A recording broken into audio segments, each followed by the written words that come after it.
Hello दोस्तों, स्वागत आपका एक बार फिर डॉक्टर राजेश वर्मा के यूट्यूब चैनल पर।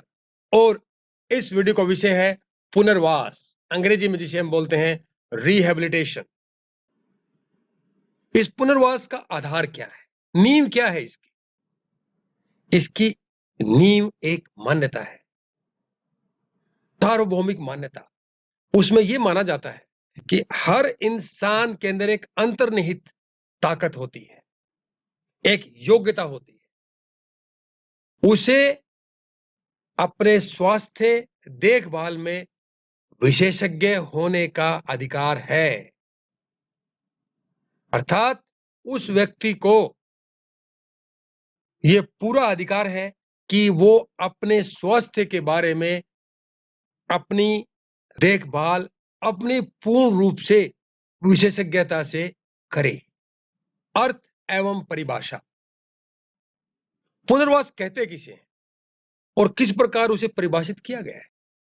अगर इस शब्द का हम विश्लेषण करते हैं, पुनर्वास अर्थात वो व्यक्ति पहले कहीं ना कहीं वास करता था, रहता था, फिर उसको उसी स्थिति में उसी प्रकार के वातावरण में दोबारा से वास करवाना, उसको पुनर्वास कहते हैं। अब वो इस प्रकार से उसी वातावरण में पूर्ण रूप से घुल मिल जाए, अपनी समस्याओं का समाधान कर सके, आने वाली चुनौतियों से निपट सके, इसमें व्यक्ति की मदद करना पुनर्वास कहलाता है। कहने का अर्थ है कि सामान्य जीवन में वापस लाने में किसी की मदद करना पुनर्वास कहलाता है। किसी कारण से व्यक्ति अगर किसी और पर निर्भर हो गया है तो उस निर्भरता को या तो खत्म कर देना या उस निर्भरता को कम कर देना। अर्थात व्यक्ति को अपने डे टू डे एक्टिविटीज, दिनचर्या के काम में पूर्ण रूप से स्वतंत्र होना। अर्थात अगर कोई दिनचर्या के वो काम करता है, कोई भी काम करता है, उसमें उसको अगर किसी व्यक्ति की मदद की आवश्यकता अगर नहीं है तो समझ लेना कि वो व्यक्ति पुनर्वासित हो चुका है। और पुनर्वास का भी यही एक मुख्य लक्ष्य होता है। विश्व स्वास्थ्य संगठन ये कहता है कि अपने पर्यावरण के साथ अंतःक्रिया में स्वास्थ्य संबंधी स्थितियों में अक्षमता को कम करने एवं व्यक्तियों की कार्यकुशलता को स्तंभ बनाए जाने के लिए डिजाइन किए गए हस्तक्षेपों के एक सेट को पुनर्वास कहते हैं। साधारण से समझ लीजिए कि अगर कोई व्यक्ति अपने वातावरण के साथ सही से अनुकूलित नहीं हो पाता है, समायोजित नहीं हो पाता है, तो उसको अनुकूलन करने के लिए, समायोजन करने के लिए उसके लिए कुछ इंटरवेंशन टेक्निक्स डिजाइन की जाती हैं और उस सारी टेक्निक्स के एक सेट को हम पुनर्वास कहते हैं। यह एक प्रकार की एक ऐसी केयर होती है, देखभाल होती है, जो व्यक्ति को मानसिक रूप से, सामाजिक रूप से और शारीरिक रूप से स्वस्थ बनाती है। इन तीनों क्षेत्रों में उपलब्ध होने वाले चुनौतियों से निपटने में व्यक्ति को सक्षम बनाती है।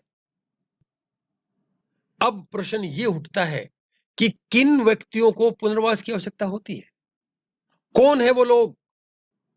ऐसे व्यक्ति जिन्हें सामान्य रूप से कार्य करने की क्षमता में किसी प्रकार से कमी आ गई है या उसने खो दिया है, उन सभी को पुनर्वास की आवश्यकता होती है। ऐसे व्यक्ति कौन होते हैं? कौन सी वैसी स्थितियां आ जाती हैं जिनके कारण से व्यक्ति सामान्य रूप से अपने कार्य करने की क्षमता को खो देता है? अरे जो नॉर्मल हम काम करते हैं, अगर उस क्षमता में किसी प्रकार की कमी आ जाए काम करने में या उसको पूर्ण रूप से खो दें, तो उस समय उस व्यक्ति को पुनर्वास की आवश्यकता होती है। उदाहरण ले लीजिए, किसी को चोट लगी, पैर में चोट लगी, तो सामान्य रूप से वो चलता था, लेकिन चलने की क्षमता कम हो जाएगी, उसको ट्रीटमेंट होगा। ट्रीटमेंट के बाद उसको पुनर्वास की आवश्यकता पड़ेगी कि दोबारा से फिर से सामान्य रूप से व्यक्ति वो चल सके, अपने काम कर सके। तो ऐसे व्यक्तियों को पुनर्वास की आवश्यकता होती है। तो ये जो अक्षमता क्यों विकसित होती है? कभी चोट लग जाए, कोई दुर्घटना हो जाए, कोई ट्रॉमेटिक इवेंट हो जाए, उससे भी व्यक्ति अक्षम हो सकता है। फिर वो चीजें ठीक होने के बाद उस व्यक्ति को जीवन की जो सामान्य स्थिति थी, सामान्य जो ट्रैक थी, उस पर लाने के लिए पुनर्वास दिया जाता है। जेल की अवधि के बाद अगर कोई व्यक्ति लंबे समय तक या थोड़े समय तक भी जेल में रहा है, तो उसको पुनर्वास की आवश्यकता होती है, क्योंकि जेल में व्यक्तियों को समाज से कट ऑफ करके रखा जाता है और जिस अवधि तक व्यक्ति जेल में रहता है, उस अवधि तक समाज में काफी कुछ बदल चुका होता है। जब वो बाहर आता है तो देखता है कि इन्वायरमेंट बदल चुका है, सामाजिक परिस्थितियां बदल चुकी हैं। फिर अपने आप को वो उस समाज में, उन स्थितियों में ढालने में असहज पाता है। उस समय उसे पुनर्वास की आवश्यकता होती है। किसी प्रकार की मनोचिकित्सा के बाद भी व्यक्ति को पुनर्वास की आवश्यकता होती है, क्योंकि मनोचिकित्सा उसी को दी जाती है जो किसी मानसिक बीमारी से ग्रसित हो। फिर वही अवधि बीत जाती है, व्यक्ति का दृष्टिकोण बदल जाता है, समाज के मायने बदल जाते हैं, विकास हो जाता है और व्यक्ति जब किसी मनोचिकित्सा के बाद लौट करके उसी समाज में आना चाहता है, तो अपने आप को वो एक अजनबी के रूप में देखता है और उस अजनबीपन को हटाने के लिए पुनर्वास की आवश्यकता होती है। ब्रेन स्ट्रोक, जिसको हम आम भाषा में लकवा कहते हैं, या दिल का दौरा पड़ना, जिसे हम हार्ट अटैक के नाम से जानते हैं। जो व्यक्ति ब्रेन स्ट्रोक का शिकार हो जाता है या हार्ट अटैक का शिकार होता है, तो उसको लंबे समय तक अस्पताल में, हॉस्पिटल में रहना पड़ता है, क्योंकि उसके जीवन में एक प्रकार से बाधा उत्पन्न हो जाती है और फिर वो समाज से, सामान्य जीवन से कट ऑफ हो जाता है और जब वापिस आता है, उस समय उसे पुनर्वास की आवश्यकता होती है। किसी व्यक्ति में अगर जन्म से ही कोई दोष है, कोई जेनेटिक डिफेक्ट उसके अंदर है, तो जब वो व्यक्ति विकसित होता है और वो देखता है कि सामान्य लोग किस प्रकार से जी रहे हैं और फिर वो उनको देख करके लालायित होता है, तो उस लालसा को तकनीक के माध्यम से, अलग अलग इंटरवेंशंस के माध्यम से उसे पुनर्वासित किया जाता है। कुछ व्यक्ति ऐसे होते हैं जो विकासात्मक अक्षमताओं से ग्रसित होते हैं, डेवलपमेंटल डिसऑर्डर से।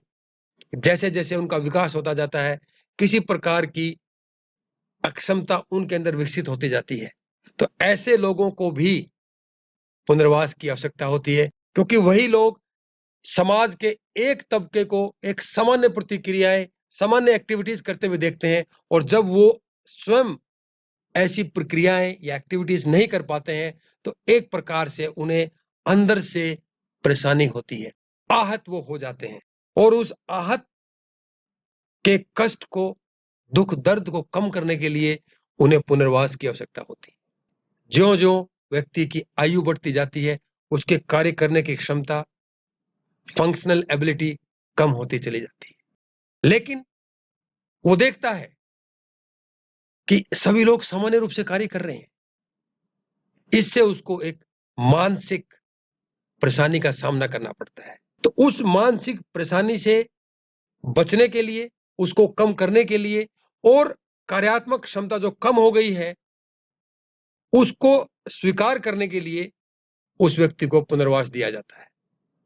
बहुत इंटरेस्टिंग बात बता रहा हूं, जो व्यक्ति स्पेस में ट्रेवल करते हैं, अंतरिक्ष में यात्रा करते हैं, वो काफी अपना समय अंतरिक्ष में बिताते हैं। वहां पर जो माहौल है, एनवायरनमेंट है, एक अलग ही प्रकार का है। एक सामान्य जीने वाला व्यक्ति को पूरे इस समाज से कट ऑफ करके अंतरिक्ष में रहना पड़ता है, लेकिन जब अंतरिक्ष से वापस आते हैं, तो पुल के नीचे से काफी पानी बह चुका होता है। उन्हें भी फिर शरीर की क्षमताओं को फिर से पूर्ण रूप से विकसित करने के लिए पुनर्वास की आवश्यकता होती है। पुनर्वास समझ लीजिए एक प्रकार से मनोसामाजिक और शारीरिक प्रक्रिया होती है और इस प्रक्रिया के माध्यम से व्यक्ति को पूर्ण रूप से बहाल किया जाता है। बहाल करने का मतलब है किसी कारणवश अगर उसके अंदर कोई अक्षमता उत्पन्न हो गई है, तो उस अक्षमता को या तो कम किया जाता है या उसको बिल्कुल खत्म कर दिया जाता है, ताकि व्यक्ति अपना जो जीवन है पुनः एक सामान्य व्यक्ति के रूप में जी सके। पुनर्वास में किया जाता है? पुनर्वास में व्यक्ति को जागरूक किया जाता है, उसको शिक्षित किया जाता है, उसको ट्रेन किया जाता है, उसको दक्ष किया जाता है, यानी उसके अंदर स्किल्स डेवलप की जाती है, जिसके कारण से व्यक्ति समाज में अपने आप को पुनः स्थापित कर सके। क्योंकि अकेले रह करके, समाज से कट ऑफ होकर के या किसी प्रकार की परेशानी को झेल करके उसके अंदर जो चुनौतियों से निपटने की क्षमता है वो कम हो जाती है। उसी क्षमता का विकास किया जाता है कि जिंदगी जो आपको चुनौतियां देती है उसे निपटने में आप किस प्रकार सक्षम होते हैं, पुनर्वास व्यक्ति को ये देता है। पुनर्वास व्यक्ति को यह समझाने की कोशिश करता है कि जो बदलाव हो गया है आपके अंदर भी और समाज के अंदर भी, उसको सहज रूप से स्वीकार कीजिए, क्योंकि परिवर्तन संसार का नियम है। और जो बदलाव हो चुका है अगर वो ठीक किया जा सके तो कोई बात नहीं, अगर ठीक नहीं किया जा सके तो आपको उसी बदलाव के साथ जीना होगा और अपने जीवन को गुणवत्तापूर्ण बनाना होगा। पुनर्वास एक महत्वपूर्ण प्रक्रिया है। उसके माध्यम से व्यक्ति के अंदर स्वीकार करने की जो क्षमता है किसी बदलाव को, उसको विकसित किया जाता है, ताकि व्यक्ति परिवर्तन को सहज रूप से स्वीकार कर सके और अपने जीवन को एक सहजता से एक बहती हुई नदी की तरह जी सके। इसके उद्देश्य क्या है? अरे भाई, कुछ तो उद्देश्य होने चाहिए ना। पहला उद्देश्य यह है कि व्यक्ति को सामान्य परिस्थिति में लेकर आना। अगर वो संभव ना हो तो लगभग सामान्य के लेवल तक उसको लेकर आना, अर्थात उसकी जो अक्षमता डेवलप हुई है उसको या तो बिल्कुल खत्म कर देना या उसको इतना कम कर देना कि व्यक्ति लगभग सामान्य हो सके। दूसरा उद्देश्य है भविष्य में जिंदगी जो चैलेंज, जो चुनौतियां, जो जटिलताएं व्यक्ति के सामने परोसेगी, उन जटिलताओं, उन चुनौतियों से निपटने में व्यक्ति को सक्षम बनाना, ताकि वो पहले से तैयार हो सके। निर्भरता से स्वतंत्रता की ओर जब व्यक्ति किसी प्रकार से अक्षम हो जाता है, डिसेबल हो जाता है, तो दूसरों पर निर्भर हो जाता है। वो अपने डे टू डे के काम भी पूर्ण रूप से ठीक से नहीं कर पाता है। तो पुनर्वास में यही किया जाता है कि व्यक्ति की जो निर्भरता है दूसरों पर या मशीन पर या किसी टेक्निक पर कम हो, और कोशिश तो ये की जाती है कि निर्भरता खत्म ही हो जाए। व्यक्ति स्वतंत्र रूप से पुनः फिर समाज की उसी दिशा में, उसी ट्रैक पर चल सके जो पहले था। व्यक्ति के अंदर दुनियादारी के प्रति, स्वयं के प्रति, सभी के प्रति एक आशावादी और सकारात्मक दृष्टिकोण का विकास करना। क्योंकि जो लोग आशावादी होते हैं, सकारात्मक होते हैं, वो अपने जीवन को बहुत ही सहज तरीके से जीते हैं और उनके जीवन में बहुत ही कम चुनौतियां और जटिलताएं उत्पन्न होती हैं। तो पुनर्वास का ये एक उद्देश्य भी है कि जो व्यक्ति किसी कारणवश अक्षम हो गया है, उसके अंदर सेल्फ मोटिवेशन की कमी होगी, थोड़ा सा वो नेगेटिव हो गया होगा, उसका दृष्टिकोण एक प्रकार से निराशावादी हो गया होगा, उसको परिवर्तित किया जाता है उस दृष्टिकोण को, ताकि व्यक्ति एक सामान्य और गुणवत्तापूर्ण जीवन जी सके। एक उद्देश्य और भी है, व्यक्ति का अनुकूलन और समायोजन इस प्रकार से हो कि जब वो जिए तो एक स्वस्थ रूप से जिए, उसका कुशल क्षेम एक उच्च क्वालिटी का हो। अगर ये पुनर्वास इतना महत्वपूर्ण मुद्दा है तो इसकी कुछ विशेषताएं भी होंगी, है ना? तो चलिए कुछ विशेषताओं पर प्रकाश डाल लेते हैं। सबसे पहली बात यह है, अच्छे स्वास्थ्य को बढ़ावा देता है। यहां अच्छे स्वास्थ्य का मतलब यहां पर है साइको फिजिकल हेल्थ, दोनों प्रकार के स्वास्थ्य को बढ़ावा देने वाला है कौन? पुनर्वास।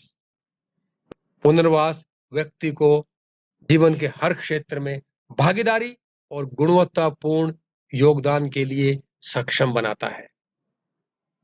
कोई भी क्षेत्र हो, व्यक्ति अगर उस क्षेत्र में भागीदार बन सके, जिम्मेदारी ले सके और अपना योगदान दे सके, समझ लेना पुनर्वास सक्सेसफुल हुआ। पुनर्वास का उद्देश्य है कि व्यक्ति एक सार्थक जीवन जिए, गुणवत्तापूर्ण जीवन जिए, आने वाली चुनौतियों से स्वयं निपटे, सफलतापूर्वक निपटे और उसका आत्मसम्मान और उसके आत्मविश्वास में वृद्धि करना भी पुनर्वास का एक मुख्य फीचर है। कमाल की बात यह है कि पुनर्वास लिंग, आयु, ज्योग्राफिकल लोकेशन, भाषा, संस्कृति तटस्थ होता है। यहां पर तटस्थ का मतलब है न्यूट्रल, अर्थात किसी व्यक्ति को भी, चाहे दुनिया के किसी भी कोने में हो, किसी भी संस्कृति का हो, किसी भी उम्र का हो, कोई भी लिंग का वो हो, पुनर्वास दिया जा सकता है। अगली विशेषता, यह व्यक्ति केंद्रित प्रक्रिया होती है। इसका अर्थ क्या है व्यक्ति केंद्रित का? इसका अर्थ यह है कि हर व्यक्ति यूनिक होता है, उसकी डिसेबिलिटी भी यूनिक होगी, डिसेबिलिटी के प्रति उसका दृष्टिकोण भी यूनिक होगा। जब ऐसी बात होगी तो क्या होगा, उसके लिए जो इंटरवेंशन टेक्निक्स डिजाइन की जाएंगी वो सभी भी यूनिक होंगी और उसी व्यक्ति को केंद्र में रख करके ऐसी तकनीक और इंटरवेंशंस डिजाइन की जाती हैं जिसके कारण से व्यक्ति निर्भरता से स्वतंत्रता की ओर कदम बढ़ाने लगता है। पुनर्वास व्यक्ति को आत्म प्रबंधन, सेल्फ मैनेजमेंट और सेल्फ एफिकेसी के लिए तैयार करता है कि मैं अपने आप को स्वयं रूप से मैनेज कर सकूं और मैं सेल्फ सफिशिएंट हूं, एफिशिएंट इनफ हूं अपनी प्रक्रियाओं, अपनी क्रियाओं को स्वतंत्र रूप से करने के लिए। और याद रखना दोस्तों, पुनर्वास में व्यक्ति को महत्वपूर्ण माना जाता है उसकी बीमारी या उपचार को नहीं। व्यक्ति जो समस्याएं झेलता है, जिन चुनौतियों का सामना करता है, उस पर ध्यान दिया जाता है पुनर्वास में। उसके क्या बीमारी है, कैसे उसका उपचार चल रहा है, इससे पुनर्वास का कोई लेना देना नहीं है। पुनर्वास का लेना देना उस व्यक्ति से है ताकि व्यक्ति समाज में एक गुणवत्तापूर्ण और सार्थक जीवन जी सके। गाय बजाए थोड़े दिन बाद बीमारी तो ठीक ही हो जानी है, उसका उपचार हो ही जाना है, लेकिन उस उपचार के बाद क्या व्यक्ति समाज में उतनी गुणवत्ता से जी सकेगा? क्या व्यक्ति अपना सामान्य जीवन जी सकेगा? इसकी जिम्मेदारी किसकी है? पुनर्वास की। और पुनर्वास इस जिम्मेदारी को बखूबी निभाता भी है। हमने पुनर्वास के बारे में इतनी सारी बातें की, ये किस पर आधारित है? वो कौन से सिद्धांत हैं जिन पर पुनर्वास नामक एक बहुत बड़ी बिल्डिंग टिकी हुई है? मोक ने 2012 में कुछ सिद्धांत सुझाए हैं जिनको नींव बनाकर पुनर्वास नामक एक बिल्डिंग का निर्माण किया गया है। पहला इसका सिद्धांत है अनुकूलन को बढ़ावा देना, न कि केवल पुनर्प्राप्ति। ये कहते हैं कि अडप्टेशन, व्यक्ति किस प्रकार से समाज में बदलते परिप्रेक्ष्य के साथ अडेप्ट करता है, उसे एडजस्ट करता है, उस पर फोकस होना चाहिए, ना कि केवल रिकवरी पर। रिकवरी तो हो ही जानी है। दूसरा महत्वपूर्ण सिद्धांत है व्यक्ति की क्षमता पर जोर देना, उसकी क्षमता जो है, उसकी स्ट्रेंथ जो है, उस पर फोकस करना, ना कि जो कमजोरी उसके अंदर आ गई है उस पर फोकस करना। याद रखना, उसकी जो अभी क्षमताएं हैं, किस प्रकार से उन क्षमताओं का इष्टतम, मैक्सिमम, ऑप्टिमल इस्तेमाल किया जा सके। देखो, इसमें भी एक पॉजिटिव पर्सपेक्टिव दिखाया गया है कि व्यक्ति की क्षमताओं पर ध्यान देना, अक्षमताओं पर नहीं, क्योंकि चुनौतियों से निपटने में क्षमताएं काम आती हैं, अक्षमताएं रोड़े अटकाती हैं। तो फिर उसकी क्षमताओं पर ध्यान दीजिए, उसको निखारिए। तीसरा सिद्धांत है व्यक्ति को एक संपूर्ण व्यक्तित्व के रूप में देखना, उसको खंड खंड करके हिस्सों में नहीं देखना। मींस असर्त रूप से व्यक्ति को एक इकाई स्वीकार करना। और चौथा महत्वपूर्ण सिद्धांत है कि जब व्यक्ति किसी प्रकार की अक्षमता से घिर जाता है, डिसेबल हो जाता है, तो वो केवल अकेला परेशान नहीं होता है, उसका असर परिवार पर होता है, उसका असर समाज पर होता है और अंतिम कड़ी नेशन, राष्ट्र पर भी उसका असर होता है। जिस प्रकार से तालाब में पत्थर हम डाल देते हैं, पत्थर तो नीचे जाकर बैठ जाता है, लेकिन उस पत्थर से उत्पन्न जो लहरें हैं, वो रिंग है, वो बहते बहते धीरे धीरे उस तालाब के अंत तक पहुंच जाते हैं। इसी प्रकार डिसेबिलिटी भी, अक्षमता भी व्यक्ति के साथ साथ परिवार, समाज और राष्ट्र तक उसको प्रभावित करती है।